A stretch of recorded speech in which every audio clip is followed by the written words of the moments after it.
Well, the best piece of advice is when I was working with Lorenzo Piano many years ago, when I was training architect.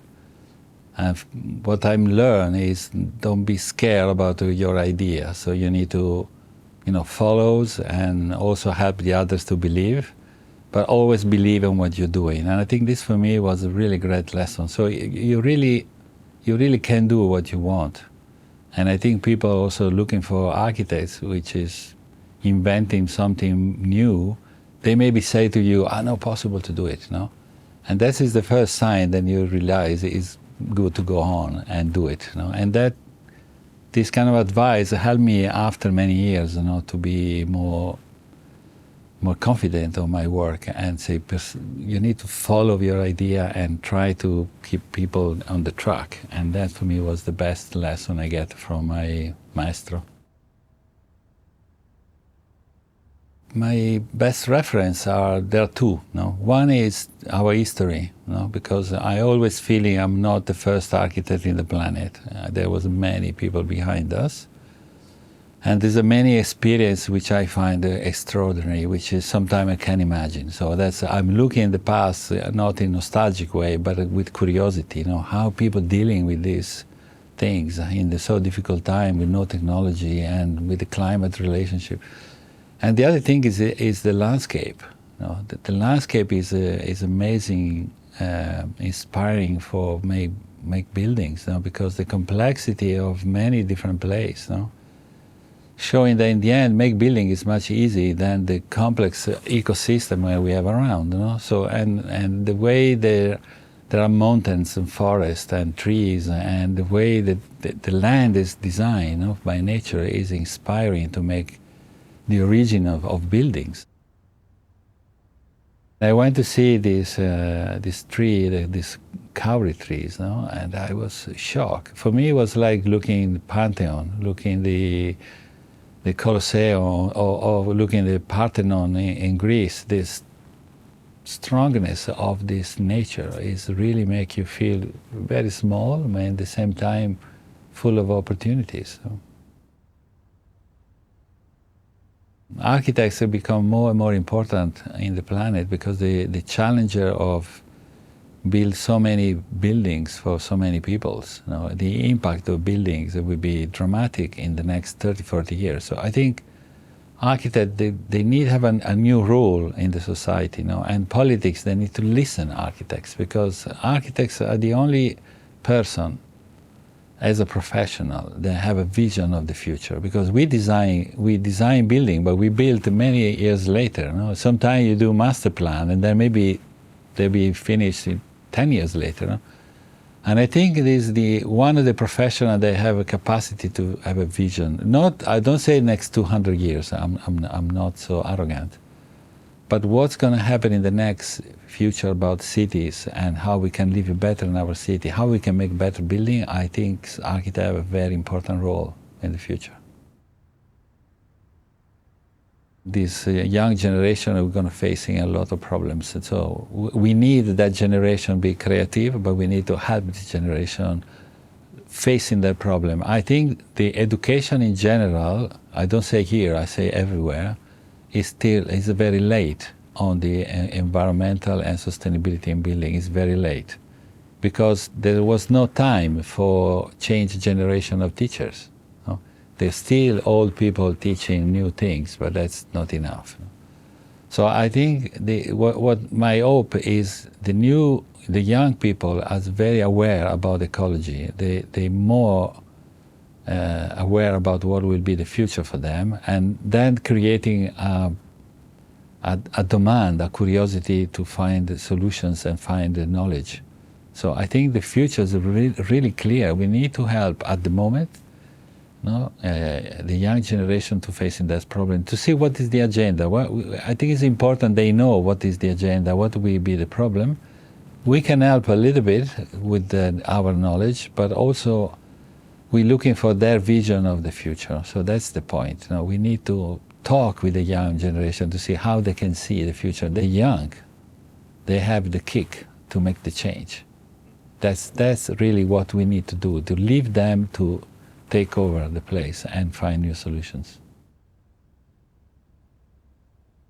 Industry is always able to adapt to new solutions because if they don't adapt, they die. So they're quick in some way if there are new solutions for sustainable buildings. The point is not the industry, the point is the professionals. Because if the professional where they live in today, they work in today, they are not able to change their culture and design better building, the industry doesn't going to change. The industry change if we, as a designer, we change the solution. So I think it's a game between us, you know. I think the role of us in the future is be more and more strong and more knowledge about how we can really help the development and the developer to make a better building. Because if you leave to them, they're only looking for square meter to cost, and that's no good. No? So I think we change the rules. So we are not anymore only the person who's answer a question. No, the client asks you, make me a building. No. Now the question is, which kind of building? In which way you want the buildings work? I tell you that you need to do like this. Then you need to follow new regulation. Then you need to have a vision of the future about sustainability. So the role of this work is become not only answer the question, but help the client to get the right question on the table and answer that by the design. Well, affordable house is a problem not only in New Zealand. I'm telling you, in Italy, there's 6 million people that cannot afford a house. So, and is I say one of the best power of 7 countries in the world, the richness. You know? So, I think is the lack of the vision of a politics. Because when we talk about affordable house, I think we need to talk about the public house. Because you cannot ask a private developer to do affordable house and no profit. That doesn't work like this. It never work like this.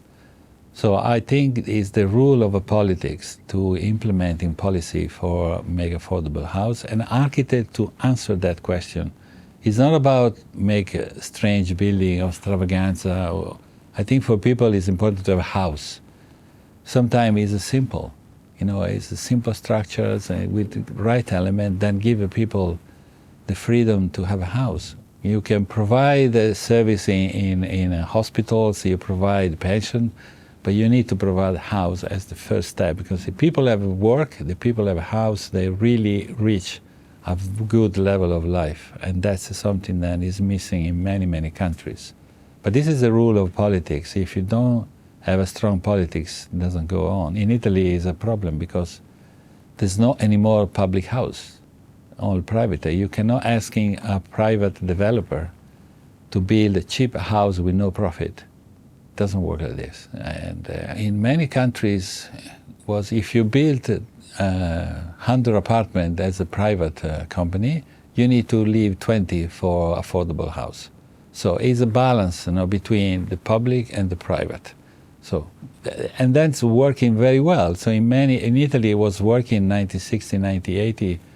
The government, local government say, if you want to build private house for profit, which is okay, no problem, but you need to deliver a certain number of apartments for affordable house at a cheap price. And that's created a mixité, social mix, because if you only build a city for happy and rich people, that's not a city we want. This is only a part of ecosystem. It's like a forest only make only one tree. No, the forest is made by many plants, and they all collectively working together. The value of a house in the city centers is make people go away, much more far away, which is then is a problem of commuting. Then they complain about the traffic. Then we complain about the CO2 emissions.